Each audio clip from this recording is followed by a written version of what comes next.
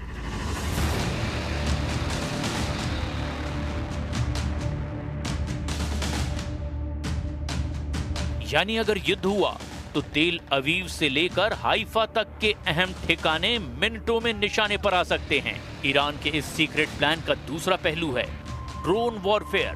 Reports के मुताबिक Iran ने पिछले कुछ महीनों में अपनी ड्रोन तकनीक को बहुत तेजी से अपग्रेड किया है। ड्रोन अब सिर्फ निगरानी के लिए नहीं बल्कि सीधे हमले के लिए भी सक्षम हैं। स्वार्म ड्रोन टेक्नोलॉजी के जरिए एक साथ दर्जनों ड्रोन किसी टारगेट पर धावा बोल सकते हैं। इससे इजराइल के आयरन डोम डिफेंस सिस्टम को ओवरलोड करने का प्लान है। यानी पहले आसमान से सैकड़ों ड्रोन छोड़े जाएंगे ताकि इजराइल की रक्षा प्रणाली व्यस्त हो जाए और फिर उसी दौरान लंबी दूरी की मिसाइलें दाग दी जाए। इसी तरह ईरान के सीक्रेट प्लान का तीसरा और बेहद अहम पहलू है साइबर वार, यानी वो तकनीक जिसका इस्तेमाल इजराइल की तरफ से ईरान के खिलाफ वक्त वक्त पर किया जाता रहा है। लेकिन इस बार दावा किया जा रहा है कि ईरान के साइबर कमांड ने पिछले कुछ समय में कई और ट्रायल किए हैं। इजराइल की बिजली व्यवस्था, पानी सप्लाई और कम्युनिकेशन सिस्टम पर हमले की संभावना जताई जा रही है। साइबर अटैक के जरिए दुश्मन की कमर तोड़ना इस प्लान का बड़ा हिस्सा है। इतना ही नहीं, इजराइल को चौथे और बेहद घातक मोर्चे से भी घेरने की तैयारी की गई है और वो है प्रॉक्सी नेटवर्क। ईरान ने पहले ही हिजबुल्लाह, हूथी विद्रोही और गाजा में हमास जैसे संगठनों को अपने साथ खड़ा कर रखा है। Secret plan